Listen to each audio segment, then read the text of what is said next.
Jada McPherson, the lady that got jumped over the parking spot in New York, she finally speaks out. This is what she had to say about the incident. I couldn't tell that I was getting hit in the head and everything. I was just trying to defend myself at the time to pull my head. That was their main agenda. Like, it's 3 against 1, and I'm like 130 pounds barely. The guy, he came and put a garbage can behind my car to like prevent me to park. I circled the block like 3-4 times. I came back and I'm like, it's been like 30 minutes and you're still here. It's not a lie. I called her an immigrant, but she called me a slave and she called me a monkey. Is this not considered a hate crime? They called this black woman a slave and a monkey, then proceeded to attack her. Right? If she was any other race, they would have never used those terms. So this was very race specific with these racial slurs. And reports have it is that these people are part of the ABC community. So they have no problem with using racial slurs or becoming physically violent with a black woman, which is also part of a marginalized group, right? And it's just disheartening that no one intervened in this situation. Because of this incident, this woman don't even want to advocate for herself anymore. They kind of like took all her self-confidence away, right? So y'all paying attention to what's going on out here yet? Or y'all still think I might tweak? The more and more and the farther and farther this goes, the bigger the disrespect gets. Y'all can go actually look up the story for yourself. But basically, Shorty was waiting for a parking space. Circling the block for 30 minutes. They putting trash cans up. They don't want her parking there, right? Mother and the daughter who is a transgender, so it's a male, come out and jump her. And then another male Hispanic comes out. They calling her a monkey and a slave and everything else. Now, I've shown you in the past what's being said and what's going on. But for some reason, we want to act like there's this coalition that don't exist. I've shown time and time again the things that have been said about, Mayetes, Moyos, all this different shit. You know how they feel about you. They openly tell you and they show you, and now they out in the streets getting active. At what point are you as a collective going to realize that these groups, these others that tether and come over here and cosplay and talk shit and tell you that you have no culture, are now out here abusing your women and your children in your communities? And I understand how, when I say what I say, I understand how people may take it and how they may feel, but it is what it is, and facts are facts. Tell me that what's happening is not happening. But at what point do you listen to people when they tell you what they think about you and how they feel about you, and then just start acting accordingly? I'm not saying go out and do anything wild, but start paying attention to what they're saying and what they're doing, and prepare yourself, because when this shit goes left, if you're one of those people who've already aligned yourself with the opposition, what you think's gonna happen? Because ain't nobody coming to save you.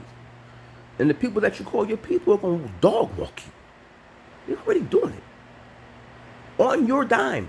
Because your tax dollars are paying for all of these illegal migrants that have no legal standing to actually be here.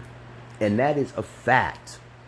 Let's just stop dealing with emotions and let's start dealing with the facts. Everything I'm saying is a fact. CBP1, the parole program, all of it's a fact. There's a reason why they put them all in certain cities and communities. Where do you think the bulk of us are at?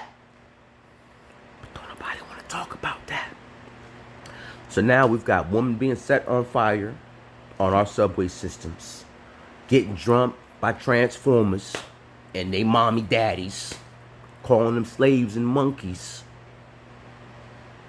When I said this was a Trojan horse, right? I had a whole bunch of black women laughing at me, talking about some, oh, here you go talking about it, and now you out there getting your ass whipped. Maybe if you start listening, we don't have to go through this shit. Because now to clean up this mess is going to get crazy. Because now people feel like they have some standing here and can tell you what to do in your own crib. And you allowed it. So now what? And now they're gonna villainize you for protecting yourself. Mark my word that I said this shit. Because it's coming. It's always happened. And it's happening all over again. The same people that the Democrats attached to civil rights in 1964, the Immigration Act, are now here telling you that you have no culture and you a slave and you a monkey. Let me explain something to you, right? Matter of fact, hold on a minute. All right, yeah, I'm back. So I'm gonna show you something. So this right here is from our 1996 family reunion in Alexandria, Louisiana, right? Schonvert Chambers family reunion. Now there are people who have actually taken the time to go through and actually do the genealogy on my mother's side of the family. So we know how far back we go. And all of you actually need to be doing this so that you know who's who, right? All of you need to be doing this. So anyways, when you start hearing these people tell you that you have no culture, but we've been documenting births, deaths, marriages, and everything else all the way back to the 1600s and shit, that we have been here. Ask yourself, when did Nigeria become a country? When did Kenya become a country? Nigeria became a country in what, the 60s? So where is all this multitude of culture that you got? You just became a fucking country. But we can literally trace our lineage back here hundreds of years ago.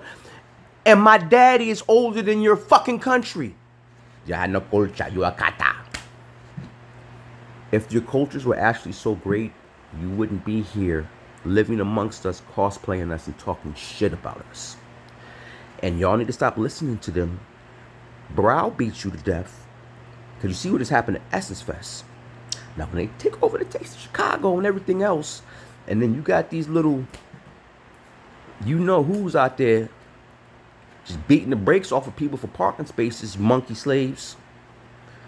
Wake up. Wake up. Y'all be worried about the wrong shit and the wrong people.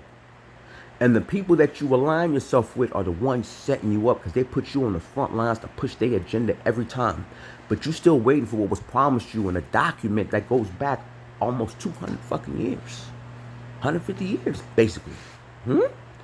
Go read the Emancipation Proclamation and see what was in it. And then when you hear things about, oh, they asking, no one's asking for a handout. You promised something after we got our freedom restored, after being prisoners of war, which you reneged on. That's not asking for a handout. That's asking for what was agreed upon. While you give money hand over fist to illegals who have openly come over the border claiming asylum. And if you actually look up the rules of asylum, if you're fleeing the country, the first safe nation outside of your nation you're supposed to stop at. These motherfuckers flew over from one continent to another, then walked through the Darien Gap through how many countries? Walked through a fucking jungle, then came all the way up through Mexico and walked through Texas to New York City. That's a lot of countries to come through claiming asylum. Tighten up, my people, tighten up. And remember, realize. Transparency forces accountability. Y'all keep your eyes on the stars and keep your head on the swivel.